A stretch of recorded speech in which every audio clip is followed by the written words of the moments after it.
It takes a little pizzazz to get people to show up. Know thyself. How boring is that? You know, one of the things I think it may have wound up in the Rise catalog that we were hoping to be able to do was a comparison between the Edgar Cayce readings and Edgar Cayce, and we're still working on that. It's not going to be able to get into the Rise program here, but you will see it at some point. The interesting thing about the research, at least I started asking some pundits of the Edgar Cayce material, what were the points of agreement? And one of the things that came up was saying that Edgar Cayce, and it was, I've got to paraphrase, but I got an exact quote that said that humans are an integral part of working to bring about the greatest good that can from the universe. Now, that was an interesting statement because it says, you know, we are very important in the scheme of things. And I was thinking, wow, that's very similar to what the Edgar Cayce reading said. Then you have the other side of this that is that really puts an emphasis that's very different from one to the other. For instance, Edgar Cayce is saying that we are an integral part in creating the universe that God intended. In the Edgar Cayce readings, and this has to do with know thyself, you have the purpose for which we are created. Now, I have not heard, if he said it, I have not heard from any of these pundits what Edgar Cayce's belief is in terms of why did God create us. But according to the Edgar Cayce readings, we were created by God to be creators and co-companions with Him. In other words, everything that God does, we are right there as being His beloved children, made in His image, which means, you know, when we're one with Him, we can do anything that God can do. And if we start to make selfish choices, we tend to attenuate what our connection is and our power, ability, our omniscience. So going back to that, what it says is that the universe is actually like an artist's canvas for us to be able to go out there and manifest God's greater joy, His love. The creativity just goes on forever in being able to do this, which means we are not helping the universe to become the creation that God's priority will be. What we're saying is that we are the priority and the universe allows us to be able to manifest it. So there is, at the same time as we're saying, one in very much agreement as far as how important we are in the scheme of things. On the one hand, the Cayce readings are saying the universe, the manifest universe, was not even around yet when we were created in God's spiritual image. Edgar Cayce does something entirely different. To know yourself, to say, we're here. I don't care what happened from the present moment going on into infinity in the past. I'm worried about where I am now and where I go into the future. I'm very in favor of that. That's called behavior modification. I don't care how you got there. Now we're going to fix it from here on. And so that's a good point. But for me, and a lot of people require an answer that says, I need to know who I am, why I was created, what was my entire purpose to be able to know better what to go to from here. So I think this is really important and kind of a thing to keep in mind as Steve does this presentation today, that to know thyself, to be yourself, and this is the other part of the readings, to know yourself, to be yourself as an individual and yet one with a whole. So we're co-creators and companions with God, and to know ourselves, to be ourselves, and yet one with a whole means that we are a part of God, and yet we will maintain our individuality throughout eternity. All right, so we're one with God and an individual, and recognize ourselves to be an individual at the same time. And we are all eternal and invulnerable, so we are around forever. We can't be permanently damaged, and so anything that we see as damage up to now can be fixed. With all that in mind, now we get to see what Edgar Cayce said about the know thyself principle from Mr. Steve Hull. How are y'all doing? Good. How are you? Good. Know thyself. We all think we know ourselves because we've been ourselves for how many years? But do we really? This presentation was built off of the Edgar Cayce readings that came out of the Search for God material and very specific readings. This is my interpretation of both the Search for God material and the underlying readings. Okay? this is my opinion. I encourage you to go find your own research, to do your research, because as the readings always tell us, it will be different for each person. It doesn't mean that there's a one right way and one right way only. It comes down to how we interpret it and, more importantly, apply that which we have. Consequently, what you're about to be subjected to is my opinion thereof. Knowing thyself, and as John said, that each entity may know itself to be itself, and yet one with the universal cause, that be God. For those who are not familiar with the Edgar Cayce readings and the way they are laid out, this number that you see below the quotation, 2620-2, is an identifier. Gladys Davis took all of the readings that Cayce did, the 14,000 plus, and for each individual to maintain their privacy, she assigned a number. 2620 is the individual who received this reading. The hyphen and or -2 states that this is the second reading that 2620 has received. Okay? So when you see these throughout, that is what it's meaning to. Okay? So, here we are, sexy bodies all running around 3 rocks from the sun, right? We are comprised of mind, body, and spirit. These are the elements of man. Okay? Cayce was very, very specific in this, in that the senses are, the elements are made up of the physical body, the mental body, and the spiritual body. And they're all similar but yet different. This is a key concept that's going to go all the way through this presentation, is that these 3 bodies must work in unison, very similar to how our bodies work. So we're always used to things going on internally, and a lot of it's unconscious and outside of our awareness. We just take it for granted that blood's going to get from here to there, down to there, okay? But there's a lot involved in that process. Everything is interdependent, as we will see, okay? So, understand that until we have a full understanding of who we are as people and as an individual, then we are our own worst enemies. We always are putting barriers up to stop our spiritual progression. Consequently, we need to come up with a method. We have to have some way of evaluating our behavior. What am I going on? What am I doing?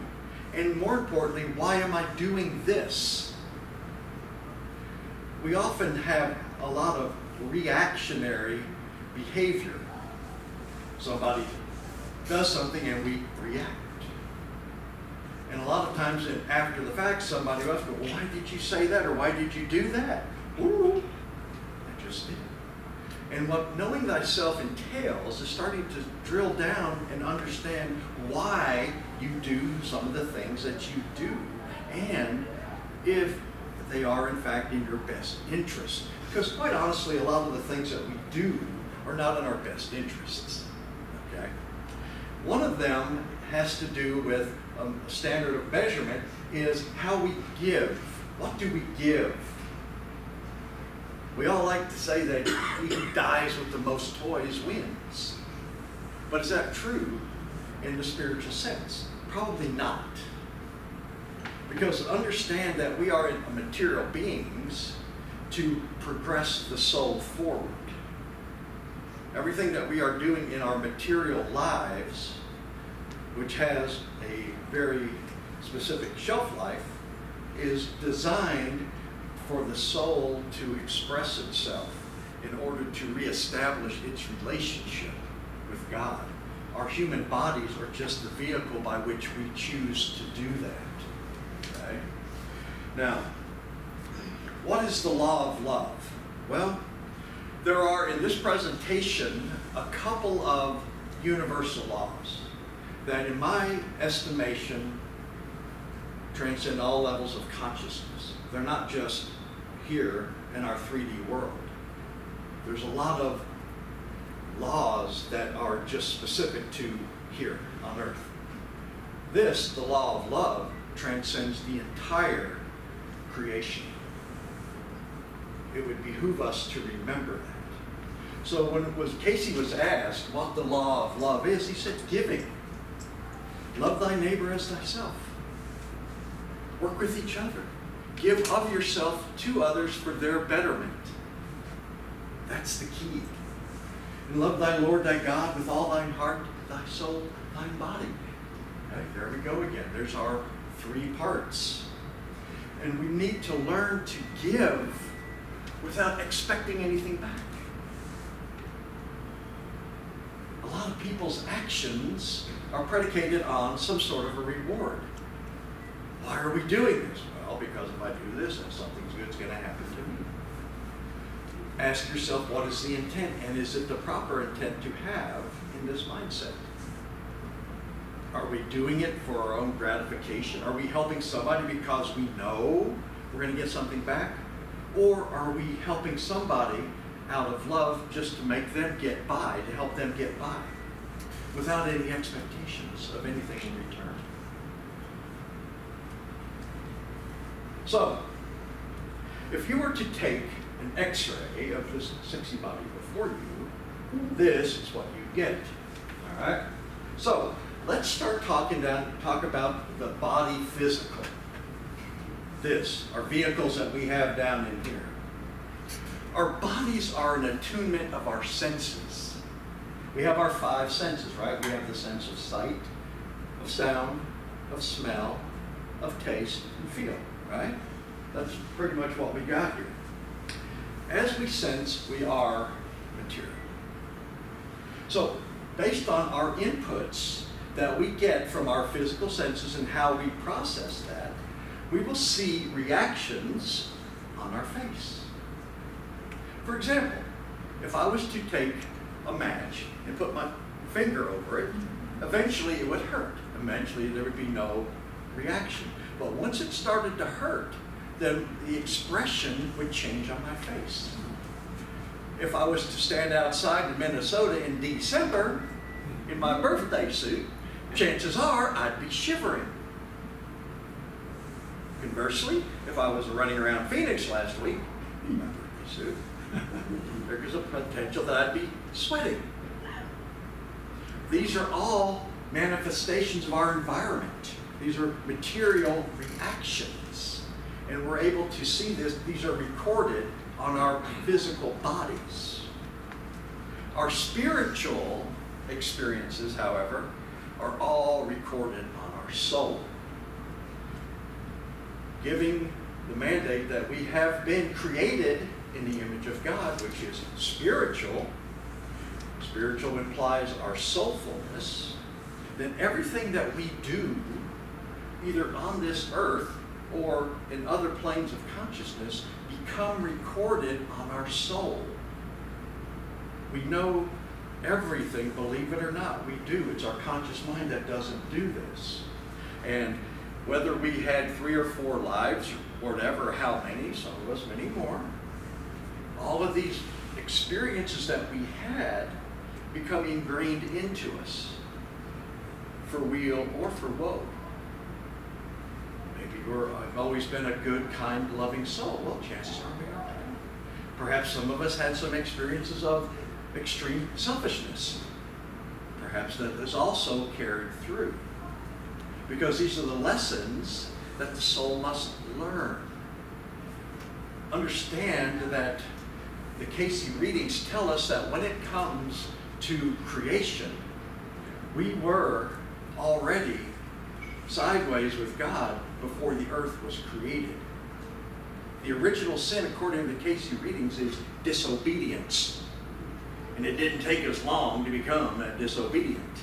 Why? Because we had free will to create. Okay? And the readings further state that this nice little place down here, 3 rocks from the sun, we weren't necessarily supposed to be here. But because of free will, we made the choice to be here. Consequently, we're stuck. So, if you were to take our bodies and dissect them and examine them under a very powerful microscope, you'd understand that our bodies, all the way down to the subatomic cellular structure, are simply a reflection of the universe. We are all an inverse. We're all a mirror image. You take the body and you drill down into the cell, and down deeper, deeper, deeper, where you're breaking it apart, and then you flip it over, and what do you have? Well, we have space here, and we have the sky, and then we come up into outer space, and now we have the moon, the sun, the planet, and everything, the Milky Ways. All of this comes out, and it all comes back down to us. We are all essentially mirror images of everything. We're microcosms of the entire universe. Consequently, within our bodies, there are no meaningless parts. Everything has a function, and everything has a desire. Well, that's an odd statement, isn't it? How does my pancreas have a desire? This ties back in to the first lesson of the Search for God, which is called cooperation. Each body, each function, each cell within us has a specific purpose. It desires to do what it is supposed to do so as to make the whole whole. Because quite honestly, you start pulling parts out of your body, and chances are you're not going to be running around very long, are you? No. What happens? Things start to change. But everything is cooperative. It wants to bring you health. It's going to do its part to make you a healthy body. That's its innate desire. And everything is dependent upon one another. What happens if there becomes a blockage somewhere in the human body? The rest of the peeps get upset, don't they? Right? You might find yourself going into the hospital to try to undo a blockage wherever it may be. But the other parts of our body are being robbed. If you had a blockage of blood flow, what does that mean to the brain? If it's coming out of the heart, then the heart's not getting blood to it. There's a blockage of some sort. We need to undo that blockage so that we can get blood to the brain so that we can think and act and participate like we are supposed to and intended to do. And when things do not go in unison with one another, disease sets in. This is where we get sick. This is where we get physically sick, is when we have a blockage or something, or we have a disconnect of one part working with the other, because quite honestly what happens is that if something starts to shut down, another part of our body is going to step up and try to compensate for it. We're going to start using it more and more. The other part doesn't heal itself, then it's going to essentially cause the other parts to fail and wear out. That's what we're doing. This is how we are operating. Okay? This is how we get sick. This is just on the physical side of things. This reading here from the Search for God says the physical body with its physical attributes must function one with another. You know, remember the old song when we were kids, the leg bone connected to the knee bone, you know, things like that? Well, isn't that cooperative? It's all cooperation. They must function. Okay? One member would war against another, then disorder naturally ensues. Well, guess what? That's called disease. That's called disease. When one thing is being blocked, being stubborn, the other part saying, hey, we need this, we need this. Okay? But what about on a societal basis? What about on a societal basis? What if, instead of human organ, let's say one country is railing against another country. Not that that would ever happen here, Three Options. But what ensues, right? Don't we start tearing things down? Don't wars start, right? Think Afghanistan, think Iraq, think Syria, think Libya. All these things going on around us is what? One not getting along with another for whatever reason. Consequently, we have disorder Naturally, it has to happen because we're not harmonious. We see it in our bodies, we feel it in our bodies, we realize it in our bodies, but yet we're able to realize it and read about it in the news, watch it on TV. We see it because as here, it's now on a bigger sense. Does that make sense? Yeah, and that's what we're seeing. So we're all little interconnected beings. We never think about it in these terms because oftentimes we're more set up in our own egocentric minds. But this is exactly what's going on. What we have going on within us is also a mirror image of society. Mirror image of society. Okay. Another one. Each functioning of the organs of the physical body is dependent one upon another. All must be made in a tune, in accord, that the whole may be saved. Now, we know what that means like on a physical basis. How could we make that in a societal basis? If we were to have countries in a tune, in accord, would the world be a better place? Yeah, yeah. We wouldn't have people lobbing, projectiles thousands of miles with things that go boom in a bad way. But what about from the physical, the mental, and spiritual sense as well? What if those are not in alignment? What happens then? Do you think there's an interconnectedness in that area also that could be problematic if they are not? All their ducks aren't in a row? You bet your sweet Pippi there is. Oh yeah, oh yeah. So as we're starting to see how all of this starts to come out. Our physical bodies are emblematic of everything around us. Spiritually, physically, mentally, societally, everything. It's all interconnected. We don't often think about this, but think about how we're set up. We got the sun and the moon.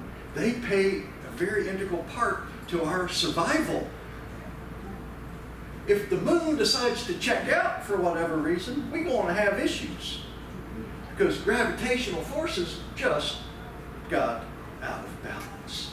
Right now, with using the sun and the moon and our other planets, we are able to see our tides. Our high tides and our low tides are key to our survival because of commerce. Ships cannot sail out of a harbor in low tide. They don't have necessarily the depth. Consequently, when the high tide comes in, then they can take their cargo-laden ships and go. This is the universe working together for our benefit. We see it in the planetary. We see it in the physical, we see it in the spiritual, we see it in society. Everything seems to be a mirror one of the other. But it all starts with what's staring back at you from the bathroom mirror. What you have is just emblematic of everything around you, whether you know that or not. It all works the same way. We all working together with this. Okay? Now, we said that we had the physical, we also have the mental and the spiritual. This is where it starts to get a little deep.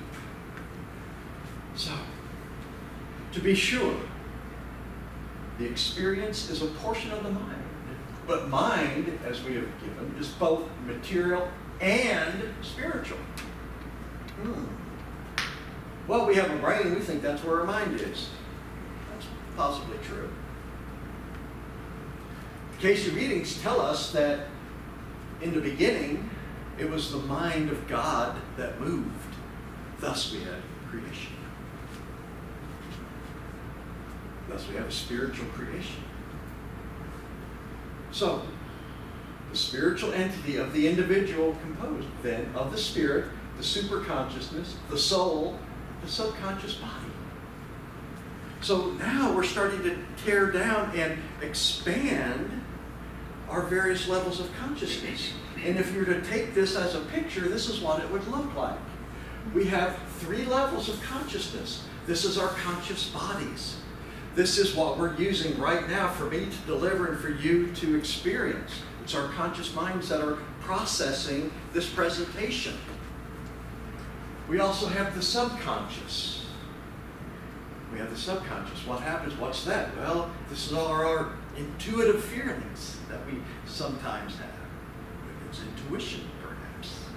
You may get it too. They just don't pay attention to it. And then we have the superconscious. Superconscious would be all that there is. Godliness, let's say. Here, if you take your superconscious and your subconscious, that comprises the unconscious mind. Phrased differently, we could use an iceberg. Knowing on an iceberg, we see a great big portion sticking out of the water. That's the iceberg. But answer this. Is the bigger part above the water or below the water? It's below the water, right? That's our subconscious. That's our subconscious. And where does this entire iceberg reside? It resides in the ocean. The ocean is our superconsciousness. So we may be trucking along on the Titanic right here and we see this great big thing and we're in awe, but if we zoom out on it, we find that just it's a little dot in all of the ocean. The ocean's huge. This is just a little dot in 3/4 of our planet, 3/4 of our oceans. That's water. So we think that this is what's going on, this is what we're using, but there's a lot below the surface that we are subjected to that we may or may not know is there.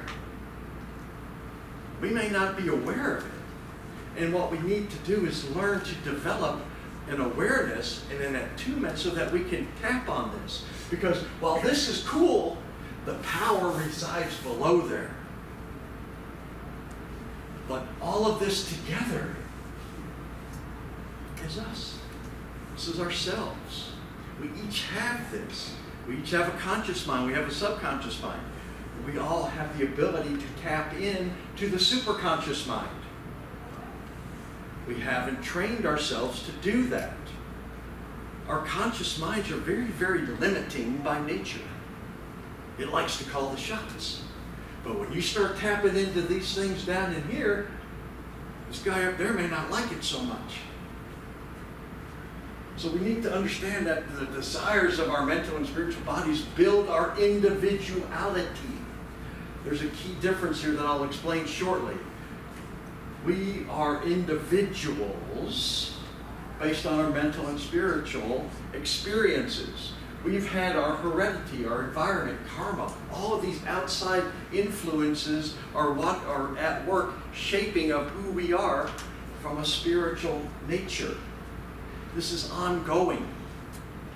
Every day we learn something new, we experience something new. We have an encounter of some sort.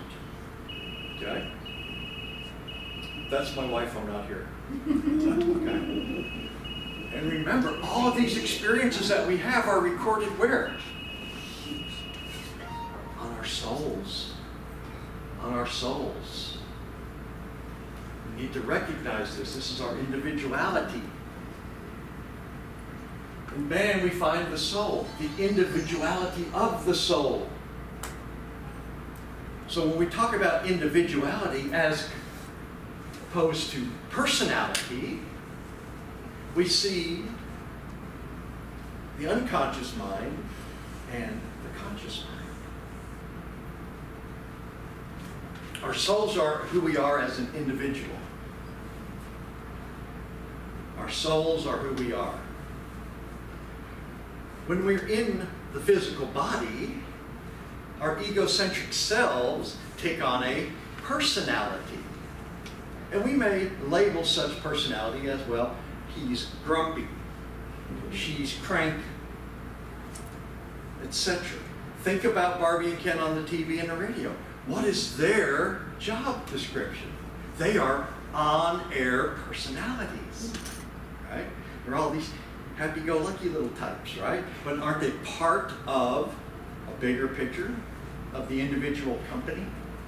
Aren't they representing and putting forth the company's interests? Certainly. And this is kind of how we are, and it's important to know that our personality is of the physical. However, our individuality is eternal. It's not always what we have going forward and what we have right now, but it's everything that has happened in the past. Oftentimes when we talk about infinity, we're thinking from here that way. It's also that way. We just didn't show up here and say, okay, I'm here, let's start. Okay? But it's important to understand that the personality is of the flesh. Our individuality is where we're part of the whole. We're individual, but yet we are a part of the whole. Now, if you've been to any of these before, chances are you might have heard this from either John or I, of Cayce's mandate that the mind is the builder. Appeared in 189 different readings from 1925 to 1938, a 13-year period. Now, in my other life, I am an instructor. I teach people to trade the financial markets. During my course of instruction, if I tend to say something more than once, chances are it's important. And things that are important, I will say again and again and again. Buy low, sell high, works. Cayce used this quote 189 different readings in a 13-year period, telling us that, you know what, maybe this is important for us to get our minds wrapped around. It is the builder. And it's through our minds that we create our own heavens and hells.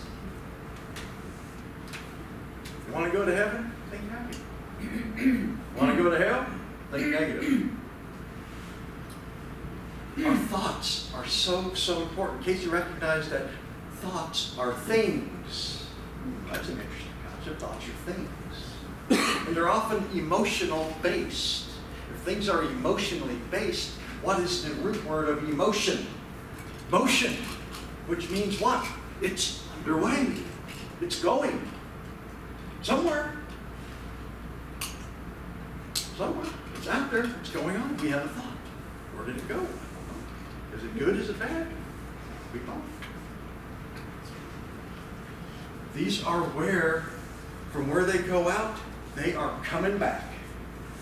And the thoughts that we put forward, whether it's for ourselves or for others or whatever, what goes out must come back. Kind of like the old cosmic boomerang. And one of the key things that we must recognize is that every thought, word, and deed that we utter and think and speak and do down here in this plane must be reconciled.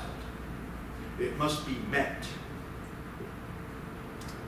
If you go out and get in somebody's grill, you can anticipate that if it was for the poor intent, somebody gonna get in your grill.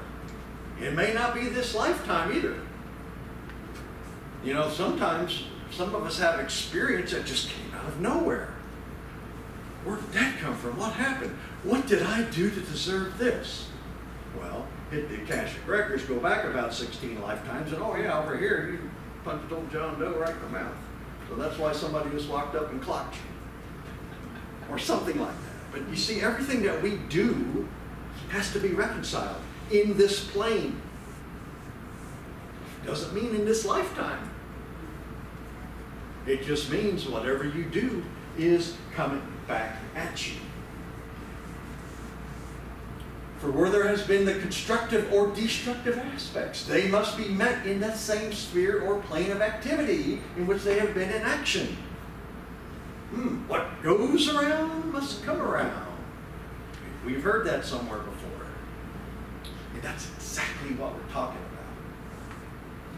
about. And what that means is universal law number 2. Universal law number 1, as you remember, is love. Universal law number 2 oftentimes serves as a reminder of universal law number 1. As ye meet, so shall it be meted to thee. What you do is coming back at you. what you do, what you think, what you say, has to come back at you, whether it's positive or negative. It's coming back. Universal law. Universal law. And if you're over, if you have a tendency of being very short and mistreated, speaking a lot of times towards your fellow man, chances are something's going to come happen to you. I know as a personal example, driving around is a wonderful way to experience this. You come out and you see all of these people, and they're driving in a manner which we perceive as being irrational for whatever reason. And we wonder, what could possibly be wrong with them? And I'm sure we can put it in that way. Well, if I've gotten to the point by bringing this into my consciousness and my personal awareness, is that when I see something goofy going on the road, I don't no longer wonder what's wrong with this person. I put it and phrase it to myself, say, I probably did something like that. I probably did that. And a long time ago, back when I was playing golf a lot in the 90s, this is where it really first started. This is my kind of like an earliest memory of it, because you're driving down the fairway, drinking a beer, smoking a cigarette, and you see some old boy just trying to hack it out of the rough over. And you look at your buddy, I wonder how the hell he got in there. Well, guess what? In about 3 holes, you won't find out, because you're over there trying to get out of there. Yeah, you see how that works? Yeah. I learned that the hard way. So, eye for an eye, tooth for a tooth. In my estimation, this is probably one of the most misunderstood Bible quotes. Conventional wisdom says, eye for an eye, tooth for a tooth. Somebody pokes you, now you go poke somebody, you poke them back in the eye. Well, I don't think that's what it means. I think it has been modified. Man has modified the Bible a tad bit. And if you have the precept of a all-loving and knowing God, chances are he would not advocate that you go poke somebody in the eye. Jesus said to turn the other cheek, if you remember. But if we look at an eye for an eye, a tooth for a tooth, in the Old Testament and in the New Testament, we have whatever a man soweth, he shall also reap. That's out of Galatians. Same song, second verse. And now, not only do we have the Old Testament and the New Testament, we even have science on board. Science says for every action there's an equal and opposite reaction. That's Newton's third law of motion. Wow, science increases spirituality in a way.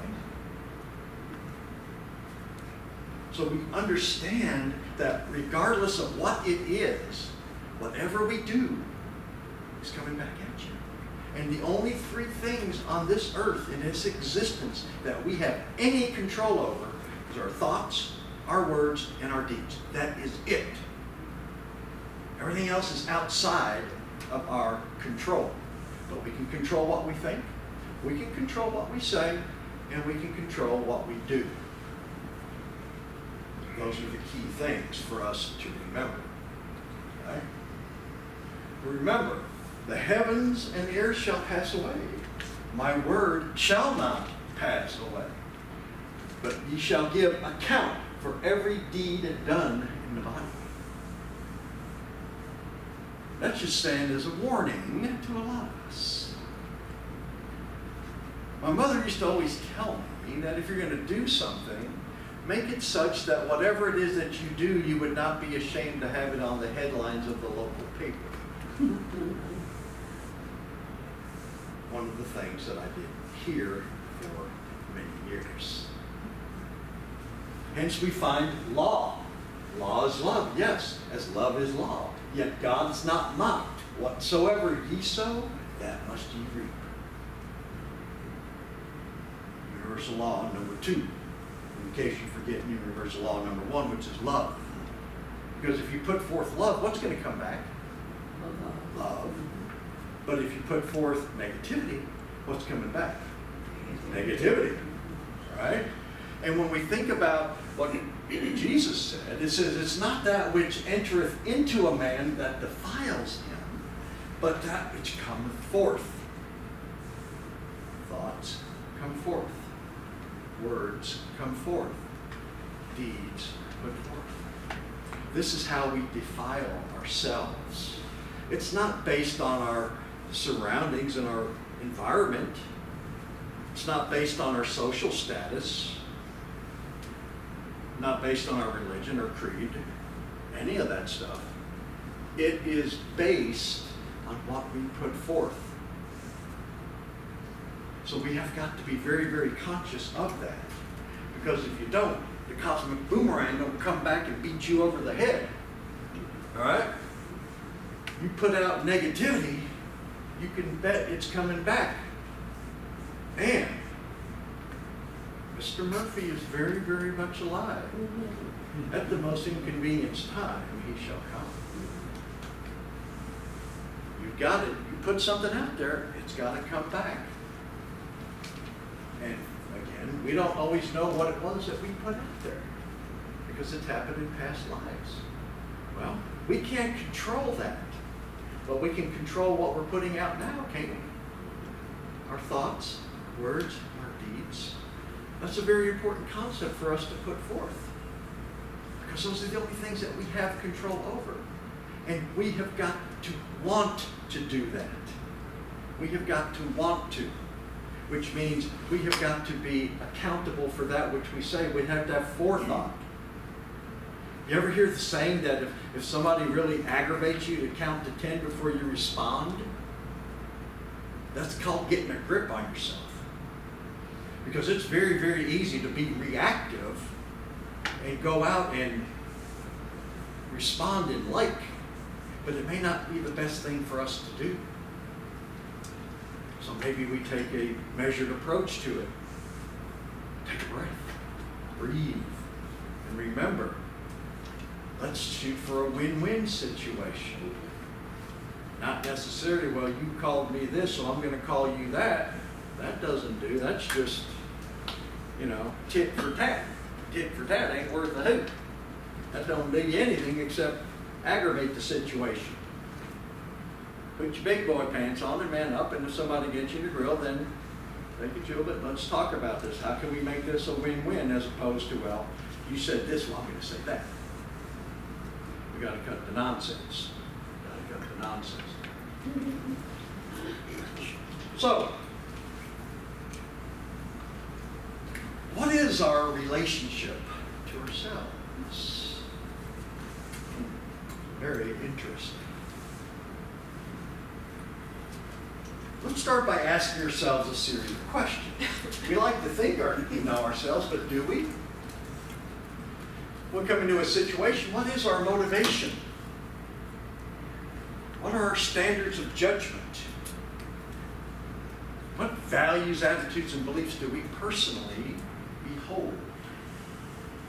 Do we practice what we preach? Do we often torpedo our own efforts by becoming our own worst enemy and getting in our own ways? Do we see ourselves as others see us? Are we creatures of habits and tend to repeating, of addictions? To what degree do we allow our sensual perception of the five senses to drive our behavior? These are things that we need to think about. Because oftentimes we are reactive, and I like to call them part-timers. And a lot of us are part-time Christians. We go to church when it's convenient for us. But if it ain't convenient, well, I ain't going to go. We're going to be nice when it's convenient and beneficial for me to do so. But when the going gets tough, I just may get a little cranky. Which is how we are. And if you talk about a cultural iceberg, and what this is this is the way we say we do things, as up in here. But when we drill down below it, these are the deeper ways of what's going on into this. We say, well, this is our custom, this is a family tradition, This is, how I've always operated. This is my behavior. This is how I am structured. This is how I am wired. That's what we're putting out there. That's what we're telling everybody about ourselves. But below the surface is how everything is going on into it. And what we have down here may not necessarily be what's going on out there. Because we always want to put on a happy face. But what's going on? What is our attitudes about things? What's our core values? What perceptions do we have? What are our feelings? What assumptions are we making? And consequently, what we say we do isn't always the way that things really get done. And what we need to do is learn about this and tap down into this and ask ourselves, what's driving everything up in here? Getting in touch with these attributes down here helps you up in here. And that's what we kind of got to think about doing with this. Because appearing to be good is one thing, but you've got to be good. You've got to be good. And if you think about all of the physical enhancements that we as human beings make on ourselves, we are trying to put forth a certain image. But is that image really a true picture of us? Who are you? You may seem like you're doing really good things, but what's your intention? What's driving this behind it? Are you doing it for fame and fortune, of some sort of gain? Or are you doing it simply because this is how I am? The readings tell us, be good, not just appear to be good. To live love is to be love, not the answer of desire or amorous affection, but is all in one. For love is law, law is love. Intent. Ask yourself, why am I doing this? What's my intention? What am I trying to get out of it, if anything? We often don't have these conversations because we're also so much reactionaries. We're coming, we're going to go do this. And, all right. We're going to see what it is. We'll react. We don't think. We need to learn to condition ourselves, condition our thinkings into a proactive stance where we do the same things for the right reasons. Some of you went to John's presentation on what is my ideal. How do I take the physical, the mental, and the spiritual, and what attributes do I need to try to put forth on a daily basis? The ideal is something we live. And if you're guided by your ideal that governs your physical, spiritual, and mental behaviors, then chances are you're going to be in compliance with this. Because not only will you be sexy on the outside, you're going to be sexy on the inside, because you're doing it for the right reasons.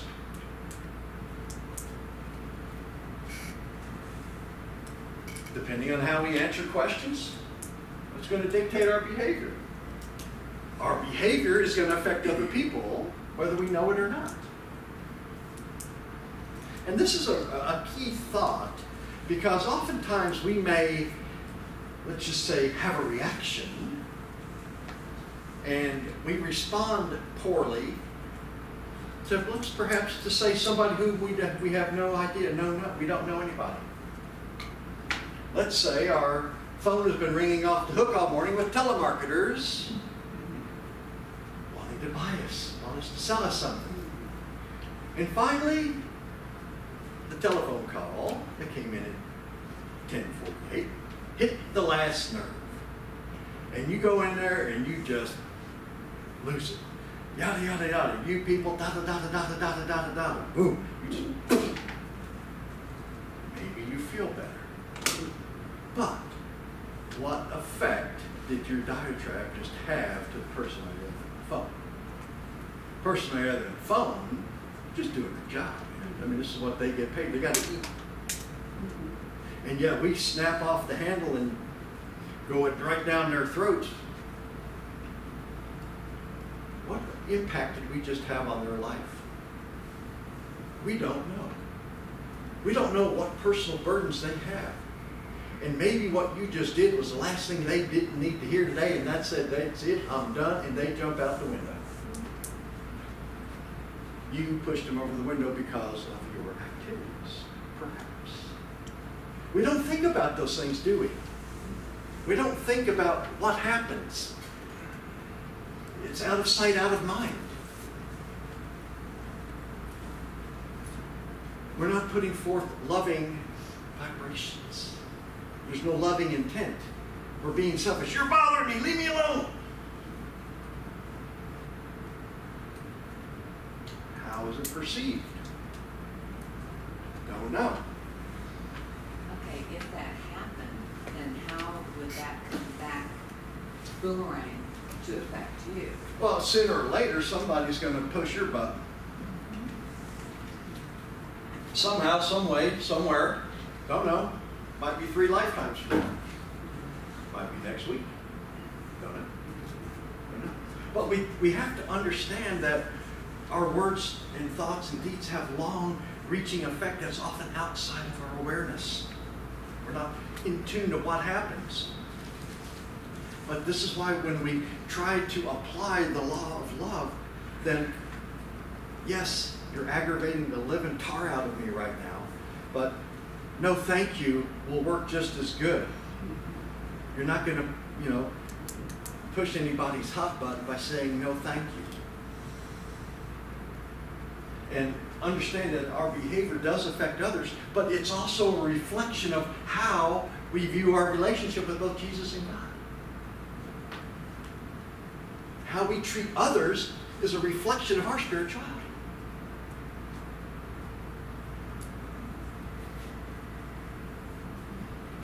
Everything comes back onto the soul. Everything is an imprint on our soul. Consequently, for us to progress, we need to have clarity and purpose. And we have to ask ourselves, what is it that I want to do? What is my purpose? How can I best achieve this which I am looking for at this point in time? Okay? Excuse me. I have a question about Jesus and God. Are they two individuals? Well, the Father and the Son. We're all one. Yes. But again, Jesus is the way. He is our roadmap, so to speak, to get to the Father. He is our advocate to the Father. Because for us to have a place back at the table, we've got to pass muster with Jesus.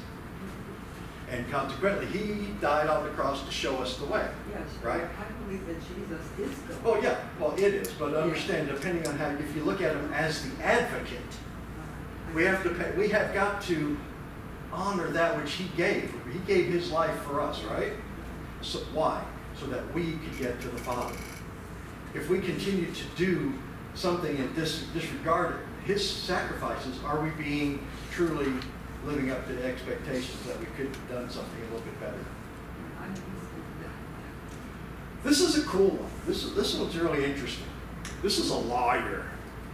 So, the lawyer was in there getting a life reading from Cayce. And the person reading it had the question. The question said, should the entity resume the practice of law as partner? And then Cayce just jumped right in. Whoa! Resume the practice of law for self. Finding the abilities of self to meet the needs and to develop self. First, find self. That means what's your intent? Why are you doing this? If you're going to be a partner, what is it that you're trying to achieve? Fame and fortune? Self-esteem? Do you truly know yourself? What are your guiding values? This is what Cayce was telling this individual. Find yourself first and develop yourself. What's important to you? Oftentimes that we say that we have a job, a trade, or something. Well, that's what we do. But understand that we've got to first start with us. The why. Why am I doing this? What is my intent? How can I best help others? That's what we want to know. And Cayce shut this guy down really quick. Woo. First, find yourself. Don't be worried about being a partner. If you can find yourself, know yourself, to be yourself, yet part one of the whole, you will be a better lawyer. Because now you're going to proceed and do things for the right reason. But it starts with knowing who you are. What's your guiding principles? Identifying them, adhering them, and most importantly, living them. That's where it comes down to. Okay?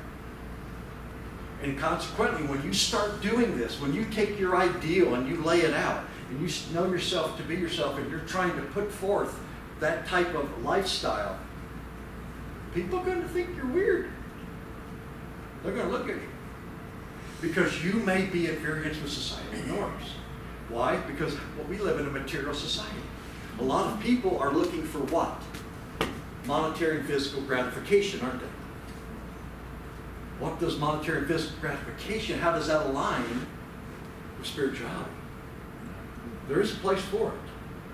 But if a lot of people's gratification for self is the key, their whole reason for living. Why do you do this? Because I make a lot of money. What are you doing with that money? I'm going to make more. Consequently, when you start looking at it and take a different spin on it and saying, well, you know what, I'm going to do it for Fran,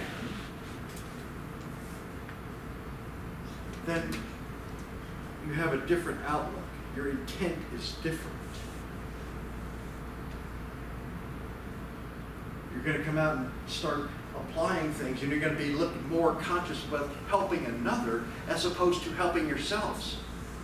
Do you remember back in the 80s and 90s? What did they call that? The me generation? Right? It was all about me, me, me. Yeah. Wasn't a whole lot about God, God, God in there, was there? And now, is it getting any better? No. I guess it comes down to your point of view. But it comes down to knowing that we have got to do what our purpose on here is. Our purpose on this earth is not to die with the most toys necessarily. Our purpose on this earth is to be of service to our fellow man, to be one with another. To look for positive interaction, for win-win type of situations. How can I help you, Kay? What can I do to help you? How can we lighten the burden on somebody else? That is what's so important for us. And having the ideal is so, so, so important for us to do this. Because it's a daily reminder of what we need to do. This requires behavioral modification because for many years, perhaps we didn't do the right things for the right reasons. Maybe as we get older, we start having the epiphany. So, oh, yeah, maybe I should do it a little bit differently now. But you have to realize that an ideal is something that you live, and change requires time. It takes a different mindset. It takes you have to reinvent yourself oftentimes. Understand that my ideal is going to dictate and drive how I work and interact with anybody I meet, regardless of situation or circumstance. It's going to also be a reflection on Jesus. Hey, you know what? Thanks for doing this and giving me a chance. Look, I'm trying to honor you by doing what you would ask me to do. Love one another. I'm going to do that. And it comes up as a plan. What am I going to do physically, mentally, spiritually today? And the more we know, the more we learn. And the more we learn, the more we can apply. And the more we apply, the more we have understanding for. Consequently, it's a work in progress. It is a never-ending book. Because you're learning new things, you're experiencing new things, and now you're applying them. You're coming up with new ways to be of service to your fellow man. And this is also a beautiful, beautiful feedback mechanism, because if at the end of the day, when you're reflecting upon your day of how you've interacted across the board with everybody, you can bounce your actions off against what your ideal was. And you know what? It's okay to fail, because this is a process. You know, you identify, well, yeah, I kind of snapped at the hairdresser today. I really didn't need to do that, but I did. Okay, get over it. It's gone. But learn from it. Take that negative and turn it into a positive. I'm going to recognize what Hilda said that just set me off. And I'm going to get that under control the next time. So we learn from this. That's progress. And it's okay, and our ideal match it. Because oftentimes if we don't have this reconciliation, it's going to stay within us and fester. And we need to kind of put it to bed. All right? Any questions? You are a terrific speaker. Well, thank you. I have a question. Oh, did we just make this up as we go along? Yes, ma'am. Okay, so if you have, you get mad at your hairdresser, you go home and think about it, and this boomerang's going to happen, something's going to happen to you. You go and apologize to the hairdresser, and you make amends with that hairdresser. Does that mean that it counteracts? Well, now you're starting to put forth a loving deal. You're kind of doing a retraction. It may, you know, it doesn't mean that somebody won't snap off at you, but maybe it's something that, okay, when they do, you recognize what you did and you handle it differently. And that's kind of what you did. You recognize, okay, well, you know what? She hit me with the curling iron and I got a hickey over here. Now my husband's mad at me. But she didn't mean to do it. So, you know, hey, Hilda, sorry. I reacted poorly. That's coming to terms with it, and that's fine. Consequently, there's going to be times where somebody may do it to you, but it won't be as bad because now you're putting it in the right framework, and that's what's important. Okay? Just as an aside, I've been doing this a lot, and it just, I had an overlook where I never really physically introduced myself per se as to why I'm doing this. And John and I do this throughout the Phoenix Valley. We have the east side, west side, we come out here, and we were here last year, so a lot of you I know and love and adore. But how did I get into this? Well, it all started with my mother. She read the Cayce book, biography, There's a River. And it was very meaningful to her because as a hardcore Catholic, she totally embraced the great reincarnation concepts that Cayce put forth. And she was always speaking to me about it, and I've always had an affinity for Atlantis. So she planted the seeds, and I didn't really have a lot of reading material at that time. But then I got on, and then in the 80s, I came across a lady who was actually my college professor, who was also a spiritual teacher. And she was the one that really got me putting it into a little bit more practice. And I found a lot of parallel stuff between what she was telling me that I needed to do and what Cayce was saying. Now, I hadn't read any of the readings. So we go forward another couple of decades, and then now we have technology, we have the internet, and I've still always had the inkling for Atlantis, and then that's where, I don't know, I guess, what was it, about 6 years ago, John Van Auken came out here, John? Something like that, and did a presentation on the Atlantis stuff, and that's what really kindled what I was starting to do, is really pushed me over the edge to get into the Cayce stuff. Because now we had the technology that I could actually find a lot of other books that were out there. I had a very limited viewpoint of what was going on out there. I learned that, then it's actually how I found the Search for God book, because I was at the used bookstore one day and I said, what's this? I've never seen this before. And that's how I found out about the Search for God stuff and joined John's session, and one thing led to the other, and now we're up here doing show and tell. But anyhow, on with this, the important stuff. All right. You want to know where anybody is? One's right there, the other one's right there. That's where we're at. Where's Waldo? Yes, this is the line to the ladies' room. Amen. All right? Pretty much. Okay. So let's talk now about our relationship to others. Well, people are our greatest challenge. They are there for us, believe it or not. They force our emotions. Oftentimes, we feel that we can't live with them. I know I flippantly always said, oh yeah, this is a great job if it wasn't for the people. But quite honestly, that's a very selfish statement. Because that's telling me that my purpose and intent is more important than what they're doing. And I don't have time to listen to their petty nonsense. But quite honestly, the truth is that we can't live without them.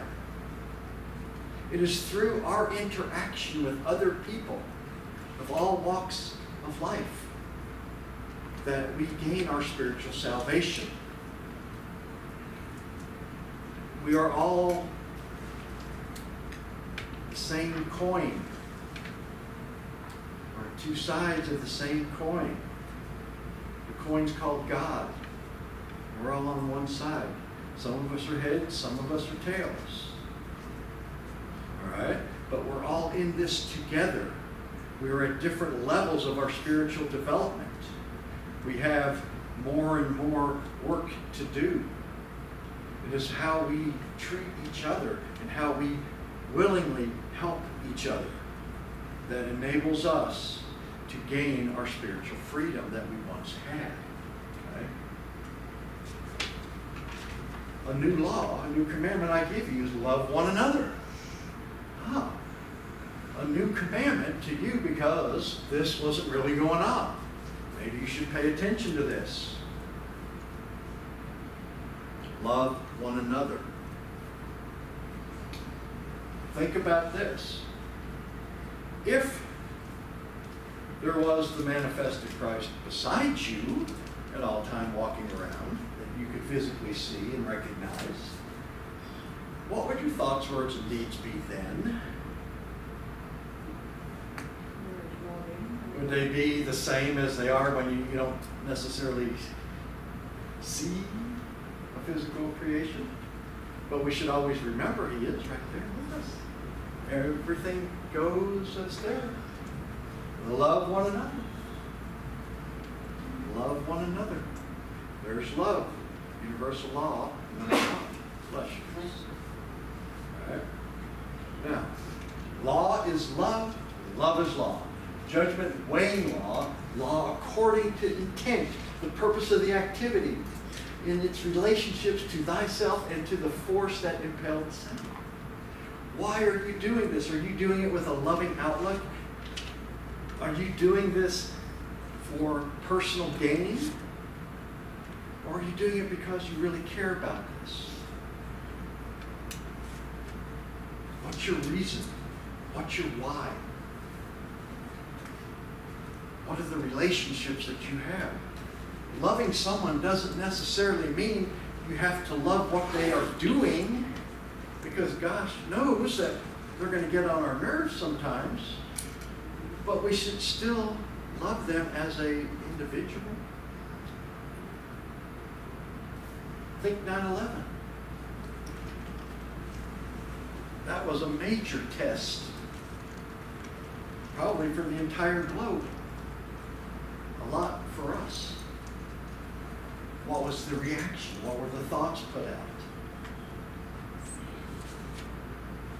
When we see these things, we have to understand, okay, what they did really wasn't really cool. But they were still expressing themselves. They are the same as you and I. They're no different than you and I. They are all spiritual beings, just like us. Action's not so cool, but they're still the same. Okay? The actions of the individual toward that of another individual, that thoughts or deeds, it becomes crimes and miracles. Think about what's going on. Somebody's on your, on your case. Ever had the thought, well, I'm going to make his life miserable because I can? You ever have a boss like that who thinks that your perception is that they're just really, they just don't like you and everything they do is anti-you? What kind of thoughts are you putting out there? It could become crime or miracles. Remember, they're coming back to you.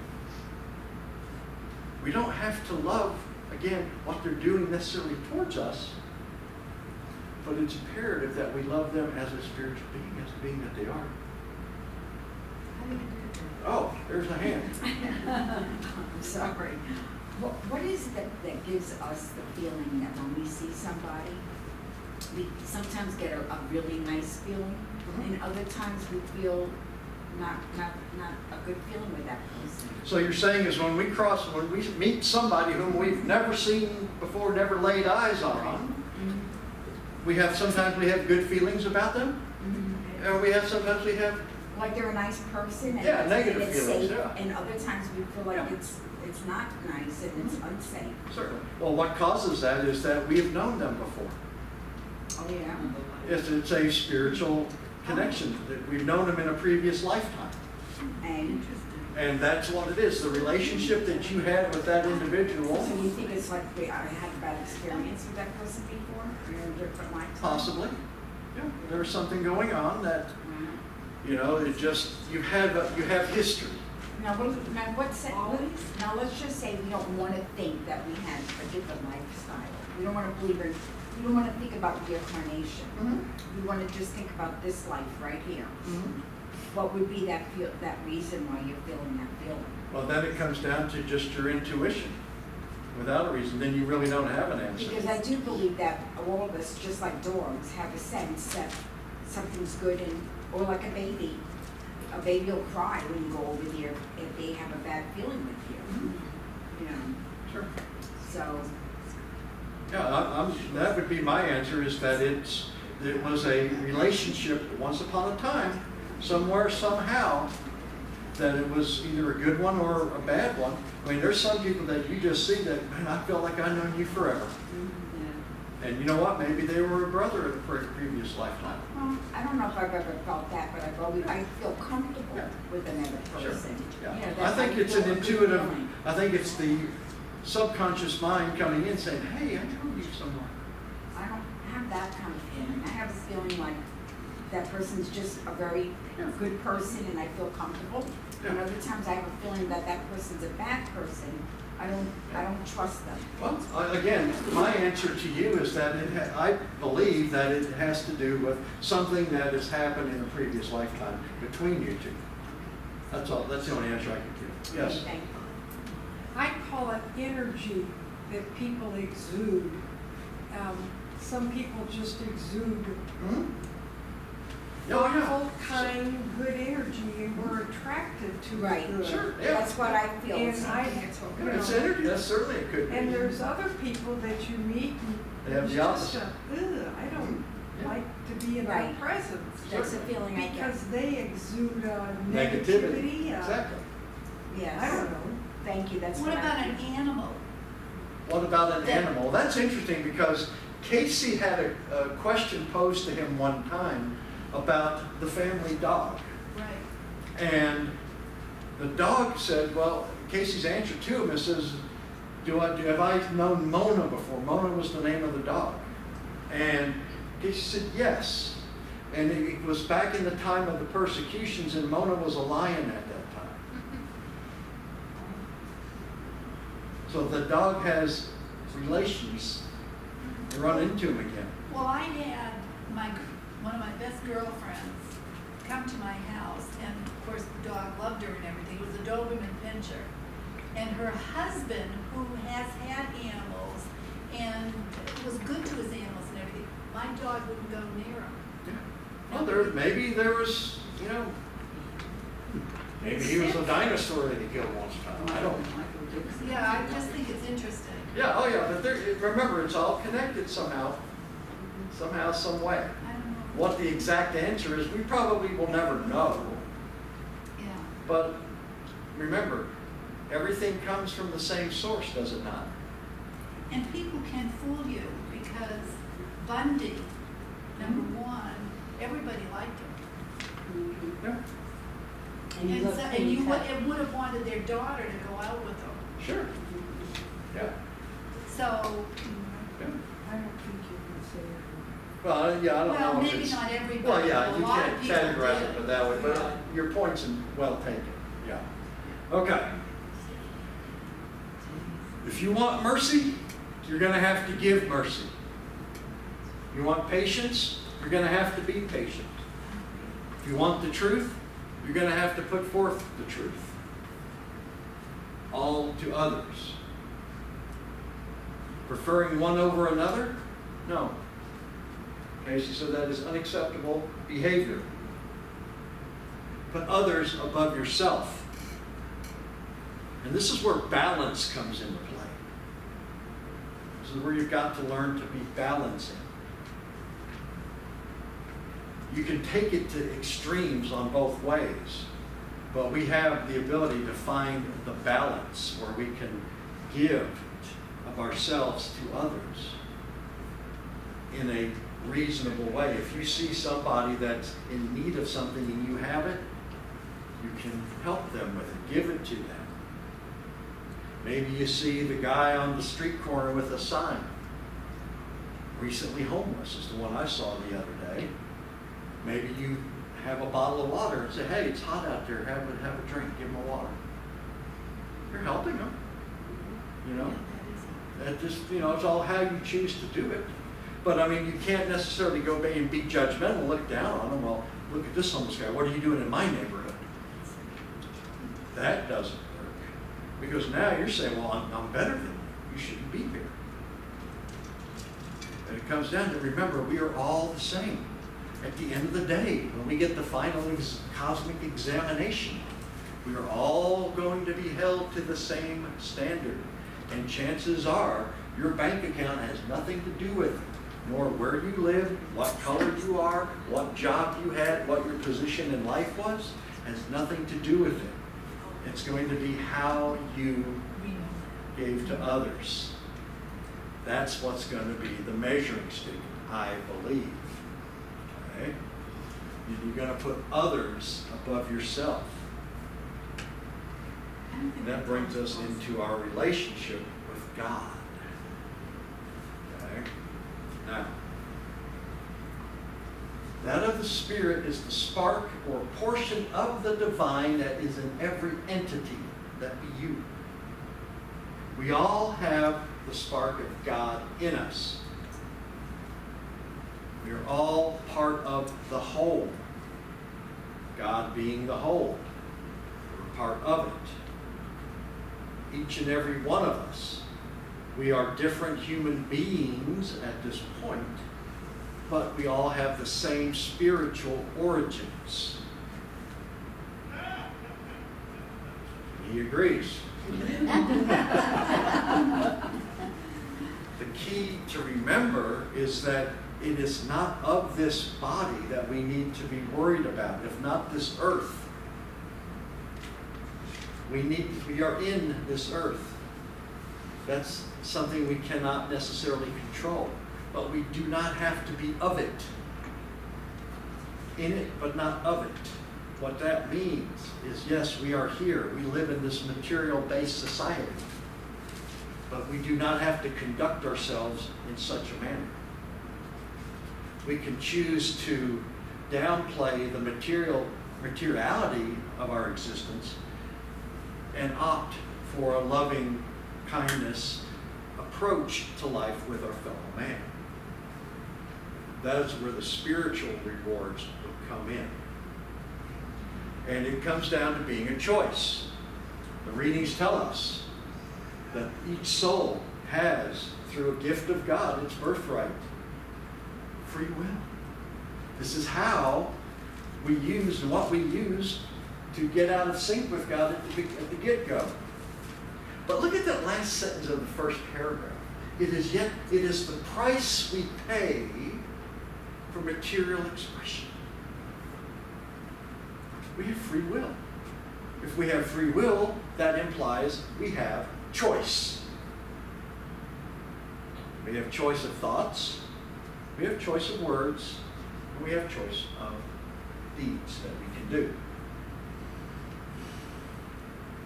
It is a price that we pay to be in materiality because there's two sides to our words, our thoughts, and our deeds. They could be good or they could be bad.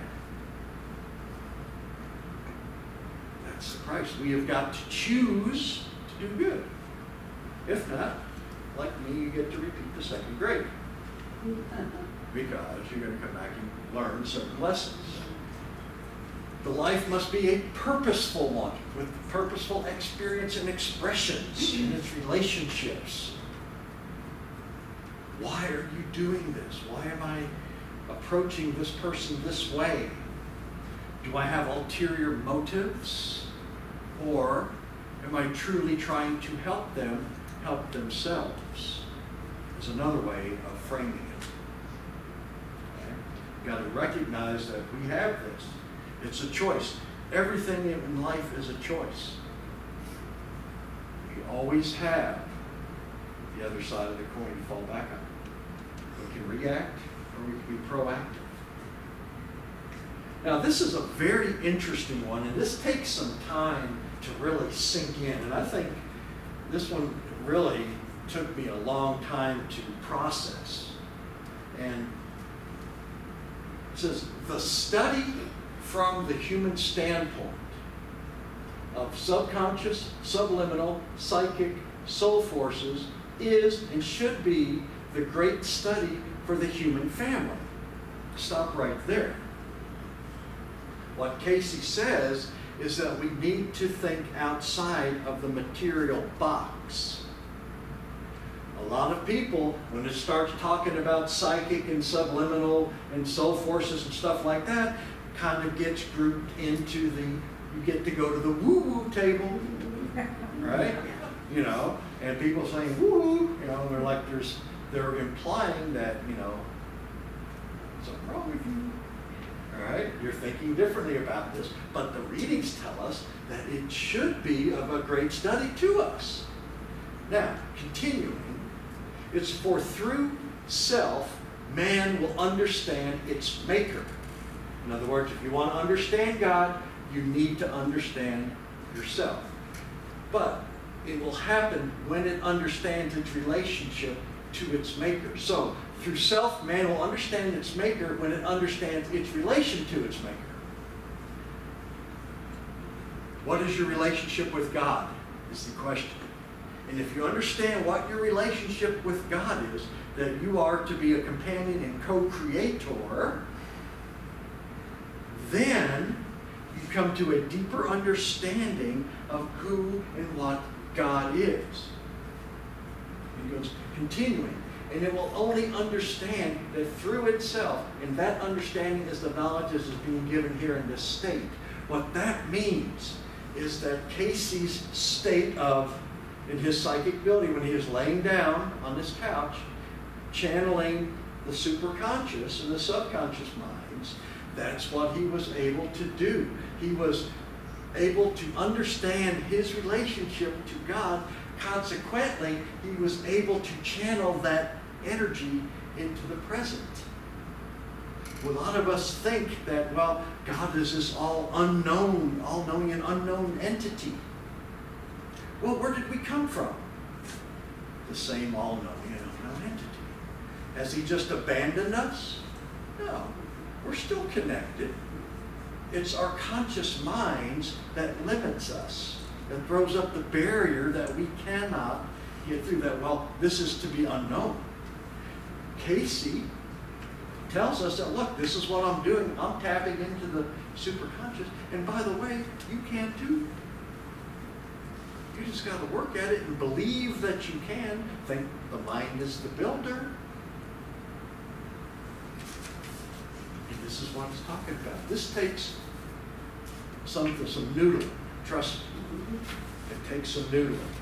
But you've got to understand that you'll understand God when you understand your relation to him. And once you do that, then the door really opens for you. Because now you're able to tap a higher level, a higher source, which is what Cayce did.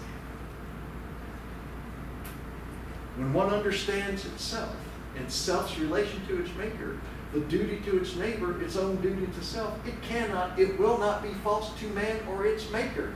Why? Because they're one of the same. If you understand who you are and your relation to God, then Why are you going to mistreat or have ill will towards your fellow man? You're not, because you're all part of the same. You're part of the whole. We're all cut from the same cloth, so to speak.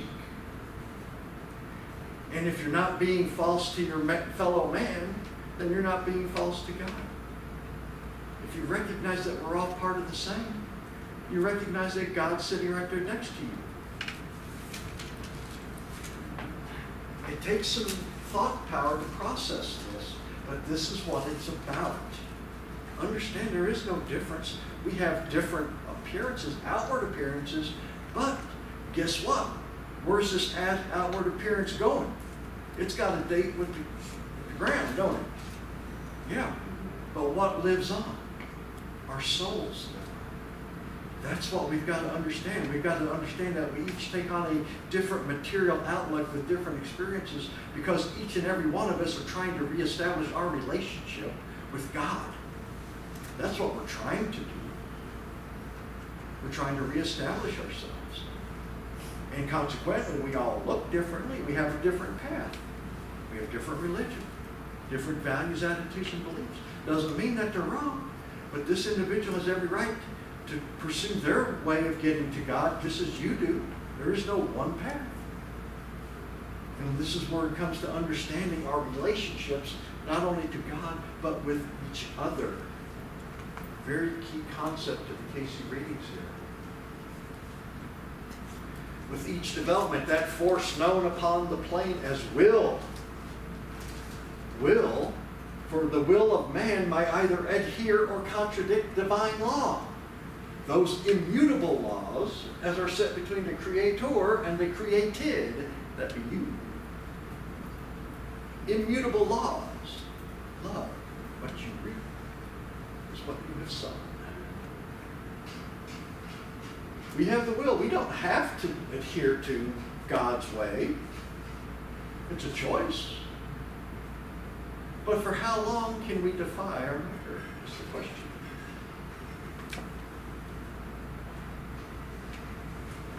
And while a man may choose to defy the laws of nature, defy even the laws of his Creator, he must pay and pay and pay. How are you paying? What are you doing? The pay, and the pay is reaping what you have sown. Why? Because you're not being loving. You're defying God. And He'll let you. God will not interfere with your choices. Why? Because universal law number 2. You'll figure it out, because you're going to get the boomerang going to come back to you. So why not choose to make loving choices? Why not choose to be proactive? Would you rather get hit with a wooden boomerang or a styrofoam boomerang? Think about it in those terms. Right? The Nerf ball. Remember the Nerf ball? Yes, I'm dating myself. Now, something just put there. So, understand that it's through our relationship with each other that we are going to rekindle and define our relationship, our each personal relationship with God. The whole thing is love. Love is key. And it also helps to remember that, yes, somebody may not see these things the same way that you do, but it doesn't mean that they're wrong. It doesn't mean that you're right. It just means that we each have our own way of doing it. And it's loving this, and to learn to love our neighbor, we learn to love God. Because remember, they came from the same place that you did. We cannot love God without first loving our human companions. Now, a lot of us will tell you, will stand up and say, oh yes, I love God with my heart, mind, and soul. I don't know about that so-and-so over there, though. I mean, I'm concerned about him. What's wrong with him? So we're already throwing in judgmentalism. We're not understanding that that person over there who's doing something that is outside of your comprehension, maybe he's on his own path. He's finding his own way. And as long as he's not hurting anybody else or himself, then, it's probably okay. And we're seeing this type of behavior more and more and more in our society today.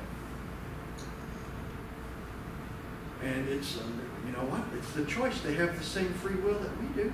They're just expressing themselves. That's fine. Are they hurting you, or are they just disagreeing with your personal viewpoints? That's the question. And that brings us into our awakened self. We're going to wake up, smell the roses. So, we understand that our elemental bodies are but shadows of God, our mind, our soul, and the body. The physical body is of man. The body mental is as the Savior. Why? Because Jesus did this. He has came, he's seen, he conquered. He's shown us the way. We, through a mental choice, have got to choose to follow him. And the soul, obviously, is our attachment to the Father. When we become aware of our physical desires, we have a physical awakening. When we become aware of our physical desires, now we are physically awakened. When we become aware that our minds can control the physical desires, then we have a mental awakening. The mind is the builder, so to speak. And when we reconcile the spirit within, which is our personal selves, with the spirit without, which is everything else outside of us, other people, our environment, etc. We reconcile them, we know them to be one, then we have spiritual awakening. This is when we wake up and say, wow, we're all in the same boat together. Maybe that's emblematic of Noah's Ark. We're all in this together. We all have the same source code. Every one of us. But it's understanding that we have physical desires that we need to learn to conquer. And we can conquer them through proper thinking of our minds. And then when we reconcile that which we held and have within us with that which is being imparted to us from the outside, and understand that they are, in fact, one and the same, that's when we start to make progress. That's our spiritual awakening. Think about the electricity. Let's just say the spirit is the electricity. And it's going into this light switch over here. It's the builder. If I flip the switch, what happens? I have a physical result. I'm using the electricity to control the electricity to have a physical result. Either the lights are on or the lights are off. That make sense? The spirit is the life, the mind is the builder, the physical is the result. You have the Play-Doh, the instructions, and whatever you choose to do with it. And that's what we're doing. This is the mind coming in. We are creators. We don't think of ourselves as creators because we have fallen so far, and being part of God, being actually little goddesses and godlets running around here, is totally outside of our being. But when we think of it in terms that while we create with our mind, we are in fact emulating God by creation, and we're getting a physical result. Didn't everything you see around you begin with a thought? Everything, even you. A thought. Right? And then, what did you do? You built on that thought. You took that thought and you amplified it. brought it into fruition. You manifested it. And what do you got? You have results. That's how it's all done. So we have, in fact, God-like abilities. Now, we are contained down here in our three-dimensional world, which means we don't have full access, okay? But we haven't lost it. We are still connected. We can still use it. And the more we choose to use it in loving ways, the better it's going to be for us. The things that we're going to build are going to be more to our liking. That's what's really important. The carnal or material or normal forces are laid aside and the ever-present elements of spirit commune. That is what the phases that we go through. Okay. We have different things, we have different outcomes, but we've got to learn to lay aside the physical and think in the spiritual. Study those. And once you learn to conquer the outside, become part, know that you're in this world, but you don't have to be of it, then you are reconciling with the spirit forces within. And then you're taking it to the next step.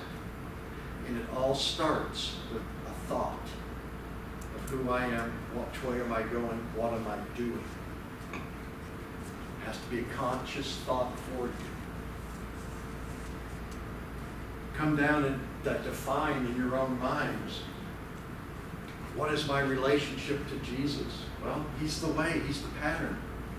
He came down and showed us, hey, this is what you've got to do.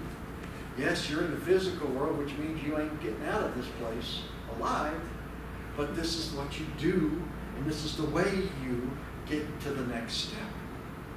And you do it with each other, because each of us are our own ways out.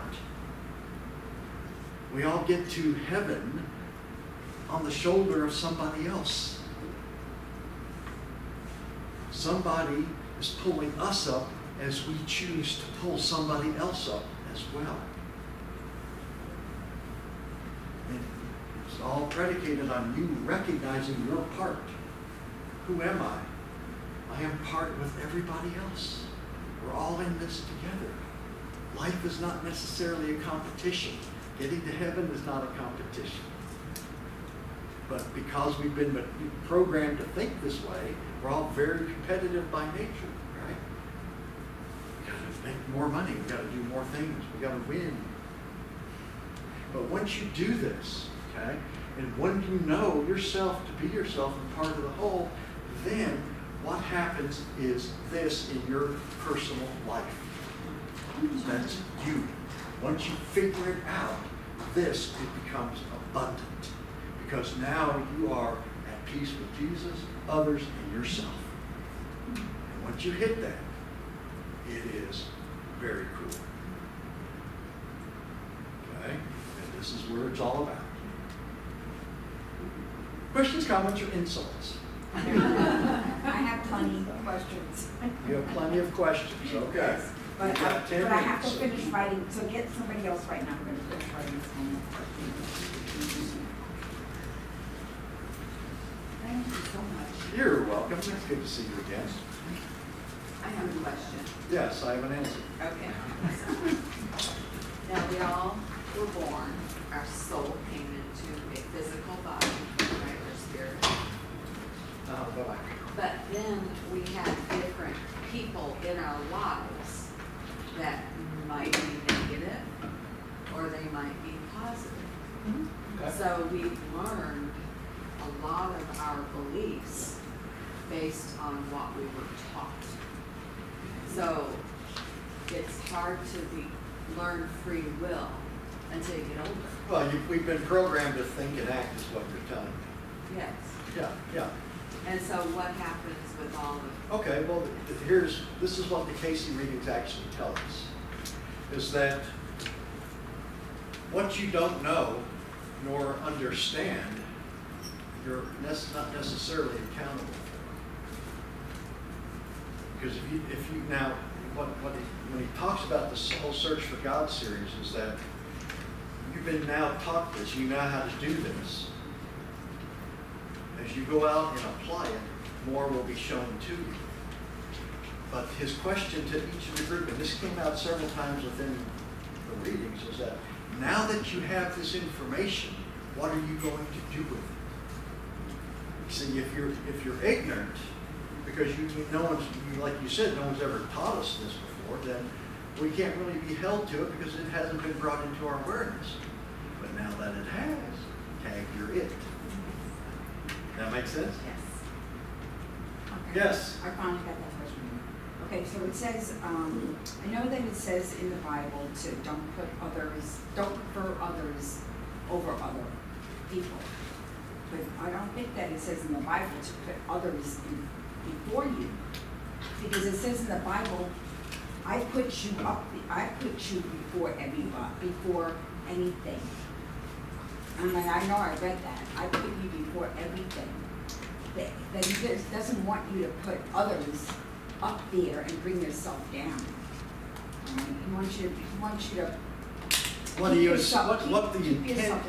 the intent is to, when you put forth your efforts, is it for personal gratification, self-aggrandizement at the expense of another?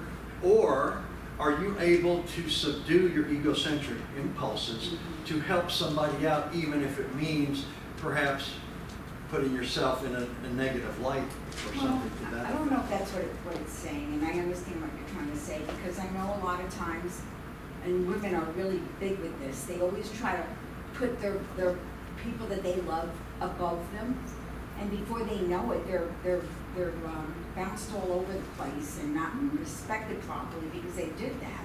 Well, by the same token, the readings tell us that if this where you learn about patience, and it comes into you have active or do you have passive patience. And the readings are quite specific that you need to be able to stand up, look a man in the eye, and tell him go straight to hell. And those are the exact words Cayce used. But to me, you don't let them run roughshod over you. You stand up for what you know. You do yourself. So then, but you don't have to let them. You don't have to take. Okay, but at that point, you're not really being humble like Jesus. Well, not necessarily. Right? What did he do with the money changers? He got their attention, right? So maybe that's what you're doing. It's okay to get mad, just don't sin. And sin means the putting forth of, let's just use negativity, negative terms, negative actions, things like that. You feel like you're doing that though when you're sticking up. When you're sticking up for yourself, you feel like you're doing that. Okay? Yeah, it's a personal choice. All right. So next question. The other question was,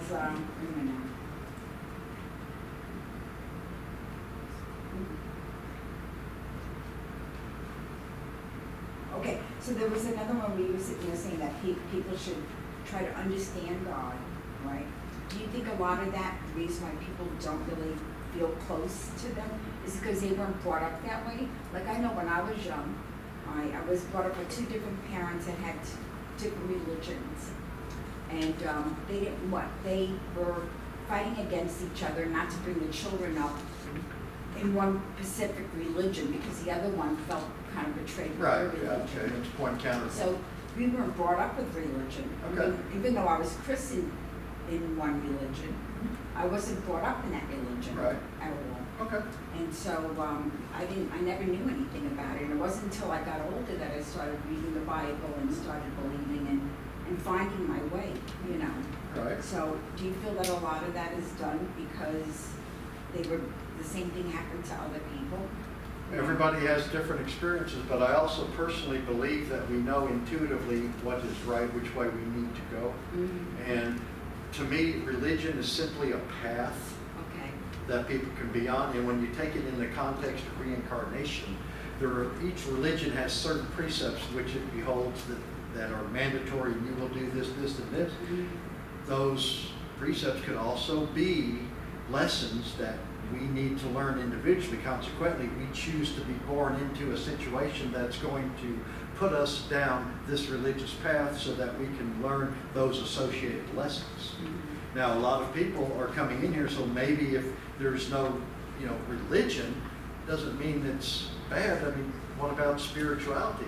Spirituality is similar but yet different than religion. Okay. So I do believe that as well, that we were all brought up with feelings inside of us, Yeah. and we know that what is good and what is bad. We have this nagging inside. We know what's intuitively right. And then we choose to follow it and act on it and explore it. I had another one, but I have to find it so you can ask somebody else their other question. What's up, girlfriend? No, no. Yes, ma'am. Okay, you talk about the 3D life, and I've studied something about the different dimensions. Okay. And getting your spirit stuff up into a different dimension. Okay. Do you think that Cayce, when he was lying on the sofa and these readings were coming to him, that he was beyond the third dimension? Well, I think a dimension it's a state of consciousness, perhaps, would be one term of being what a dimension is. Dimensions have different meanings for every person. I mean, an architect has different dimensions than, let's say, a historian. Okay? So when we talk about the different levels of consciousness, when we were born, we were all, let's just say, multi-level, multi-dimensional beings. And it all comes into tapping into the superconscious, which we all know we have. And that's what Cayce did. Did he take it to a different level? Certainly, but he was able to do it. But a dimension, I guess in terms of, what's the fourth dimension? What's the fifth dimension, sixth dimension? It could have relationships to our planetary system, because Cayce did in fact say that we have lifetimes, so to speak, on other planets, not like in these bodies, but we are there because there's certain impulses that are learning. They're schools, essentially, for us.